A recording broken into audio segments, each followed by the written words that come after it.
আসসালামু আলাইকুম সবাইকে, কেমন আছেন সবাই? আজকে আরেকটি রেসিপি নিয়ে আপনাদের কাছে এসেছি। ট্যাংরা মাছের ঝাল ঝোল। প্রথমে একটি কড়াইতে একটু তেল দিয়ে নিয়েছি। তেল গরম হয়ে যাওয়ার পরে তাতে পেঁয়াজ, হলুদ গুঁড়ো, মরিচ গুঁড়ো, কাঁচা মরিচ এবং রসুন বাটা দিয়ে দিয়েছি। এই যে মশলাটা একটু কষিয়ে নিচ্ছি। প্রথমে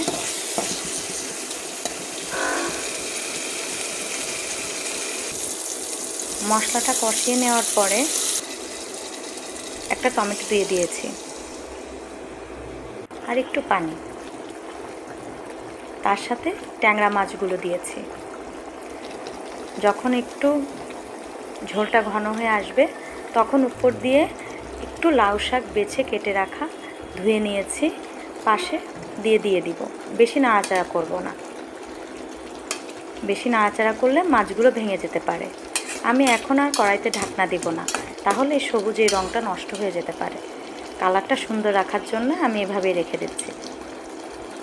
বেশিক্ষণ লাগবে না, রেসিপিটি অনেক অল্প সময়ের মধ্যে হয়ে যায়।